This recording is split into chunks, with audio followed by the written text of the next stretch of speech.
failing. I don't know if they have weapons. I don't know if they're trying to get them to kind of help them along, tricking me into believing they're shooting me with weapons while they still remotely hit me. I really don't know.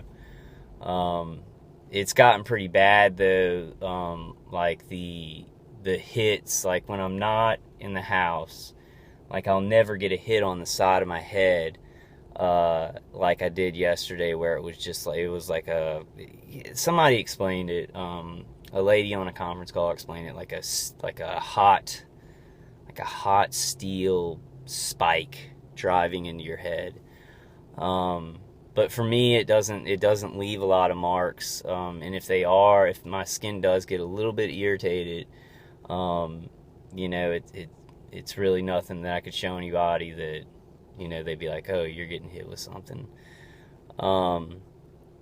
It's mostly underneath. Like my chest really hurts. Like I was using the bathroom, and just like, it's hard to breathe. And I was just like, all right, got to put myself together. So I put my headphones in. I'm just like listening to, I try and listen to adrenalized music that's edited with with superhero movies. It kind of gets me going in the morning. If you can put some kind of soothing music at night. Soothing music doesn't really help me in the morning because I got to get pumped up. I got to get my adrenaline going. But that's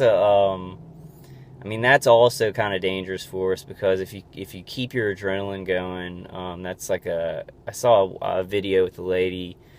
I don't think she's a target individual, but she was talking about post-traumatic stress disorder, and it's like, if you constantly have adrenaline, you start to have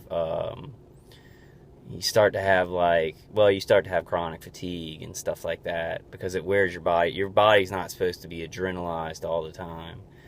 So we do have to find a way to calm down at moments, even while we're being tortured. And the torture it raises your adrenaline, your fight or flight. So having that constantly is a real battle, because your body's not supposed to be doing that. And it can lead to, long-term fatigue, and stress. But that's something that we have to push through. It really is. It gets bad. Like, I took an Epsom salt bath, and I have this spot. I'll kind of rub it. Like, I have places that I rub, and I don't think this is a place they hit, they do. They hit me like in my cheeks and stuff like that. Like, especially if I'm hanging out with my friends, they'll move to my face. I was sitting with a friend the other night, and I was sitting positioned towards, not the neighbor who comes out at the same time, but the other neighbors, in the left side of my head. They usually go for the left side. They'll move over to the right side, if I get a lot of defenses, or I'm like really guarding that part. Then they'll move over to the other side. But they really like hitting that left side of my head, for some reason. And like this, so they'll hit me like right here. I guess they're trying to hit the jugular vein, or they kind of hit this whole spot, which really kicks my ass. Yeah, and it's like, I was having trouble breathing this morning. Just like, I was actually doing this. I was like trying to get the blood flowing to my head and stuff like that, and just trying to, because it's like, when somebody hits you in the head so much, you feel like you're wobbly, and you're not strong. You can't, so I try and kind of pump myself up, and kind of push through that. I'm sitting at that same intersection. Like, I was kind of having a thought this morning. I was like, well, I'll sit at the intersection. If I see something, I've already saw like three taxi cabs this morning, and it's in a part of my city. Like, I live in a small city, so we have a downtown with an airport, and I'm sure taxi cabs have to come down here to pick people up to bring them to the airport, or bring them wherever. But in this city, There shouldn't be a whole lot of taxi cabs down in these communities. Most people in my city drive around. Not even. I mean, our bus system isn't even that great. But I don't know. What else do I want to say this morning? Conference call was great last night. Todd Giffen spoke. He's very, very knowledgeable, like so much more knowledgeable than me about all this stuff. Like he was talking about habeas corpus, how we should get, you can get a federal lawyer to look into habeas corpus, which is basically your rights as a human being, and these people, by torturing us, are taking our rights.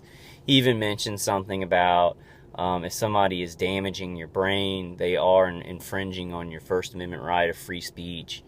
So he's been working with the court and getting lawyers, and so he was saying that a good route to take would be the habeas corpus route, which is basically your right to your right as an individual, and they take that away from us because they're trying to murder us.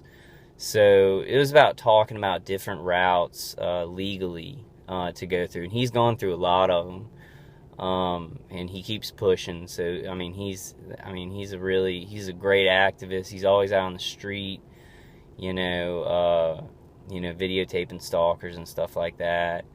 I do watch some videos, and this thing does work itself, and I watch some videos that people are going up to people who aren't stalkers, and they're accusing them of being stalkers, and I don't know how good that makes us look, but I mean that's how this is. The stalkers don't, sometimes you really can't tell. So I'd be very sure about that. Like, if you're gonna walk up to somebody and accuse them, I don't even know, like, that part to me.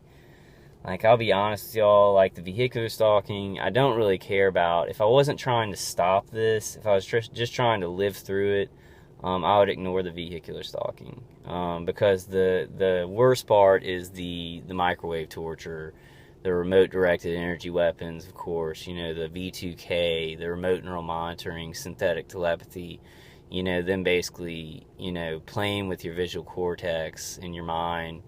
I mean, that stuff is the centralized, like, that's the bad stuff. Like, I don't know, if I was just being vehicular stalked, or there were some people doing some weird stuff out in society, like patrolling me, I'd have a problem with it. I'd protest it. It wouldn't seem as dire to me, though. I'd be like, I think the feeling that I'd have is I'd be like, man, this is really unconstitutional. These people are patrolling and taking away people's privacy rights. If there was no electronic surveillance or radar surveillance at our walls, and it was just vehicular stalking and people walking around or something like that, I'd be like, man, this is really unconstitutional. I'd try and fight it, but it wouldn't be as dire, because, like, we're being murdered. But the deal is that, this has to work in conjunction with that. Like, when they're surveilling you in your house, they have to know when you're coming out. They have to have people around you to kind of alert, when you're going out, when you're driving around the street, to direct all the DH Fusion Center and InfraGuard crap that they do. So just making this video, I guess, to say hi this morning. And I really hope y'all are doing good. I hope y'all have found things. And, like, I'm I hear Dwight talking, and I'm like him. He's talked about the magnets. That's next for me, and I've told y'all that a bunch of times. I'm gonna get a 400 pull magnet, and I'm gonna start doing magnet therapy. Because I think even if you're chipped or if you're not chipped, it will make your body react differently to this stuff. He talks a lot about, like, when we are stressed out, that our skin becomes more conductive to this stuff. So that's one of the reasons that they want to get you that they want to get you, stressed out and reacting and mad, because it's like your defenses are lowered in a lot of ways. Psychologically, your body's stressed out, your heart's stressed out, but, he makes a point that, your actual skin, becomes more conductive, when you're stressed out and anxious. I haven't studied that a lot, but Dwight's knowledgeable. And the thing, like, even the grounding blanket, even if it's not as strong as some of the stuff that he's using for grounding, it really has helped. It's reduced the charge that they're putting through me, especially because I live on the second floor. I don't live on the second floor, I sleep on the second floor. When I'm downstairs, it's so much better. Like, I mean, I can attest to that. Like, I can attest to that theory.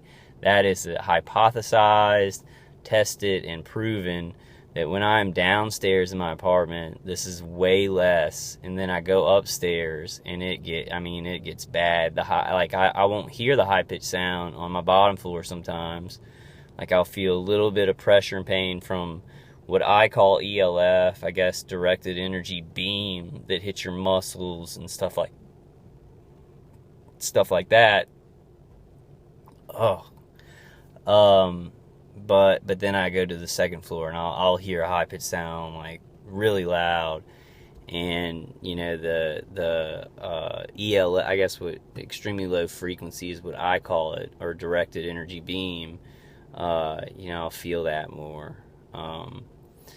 And those things, like, my defenses really affect those. They do affect the V2K, but not as much anymore. The V2K seems to be the hardest thing to get rid of. And my theory on this, I think I've told you all this before, but I'll just say it again. I'll say it again because I say things a lot of times. I say things over a lot of times. That's what we kind of got to do. I mean, we gotta take a tactic where we're keep saying this stuff, keep saying it's happening, keep putting out our theories, keep discussing it, keep drilling it, keep inundating it, keep inundating the world with this information, or the social media and stuff like that. But the V2K, this is my theory, and please comment. The V2K goes through an RF modulator, because I've looked at the patent.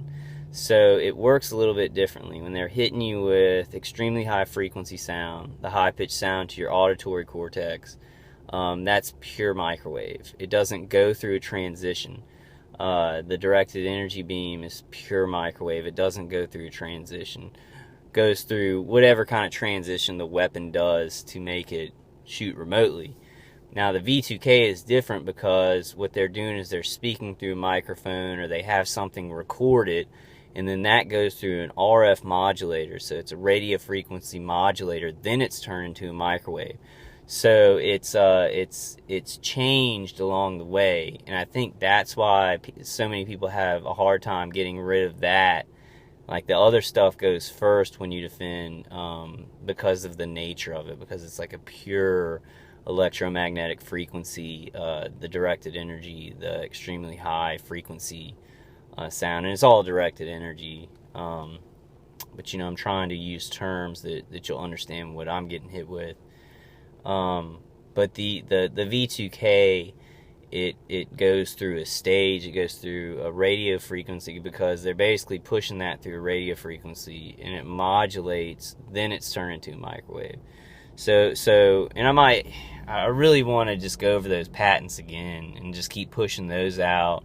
Like, take notes on them, sit in front of each, the directed energy weapon patent, voice to skull patent, and the remote neural monitoring patent. If you look at those patents and you see how this works, you'll understand a little bit more about, like, from our side, you'll understand what's coming from their side a little bit more. And I've done it before. If y'all look up some of my videos, I've just gone through those patents. I'm pretty sure I've gone through all of them. The directed energy weapon patent, like the ground microwave weapon it basically shoots at you through your wall, makes an image, and then it hits you, the target. And then the remote neural monitoring, that patent is so, it's so detailed about how, basically what's in our visual cortex. They're just frequencies that our brains are making, so it's easy to like read that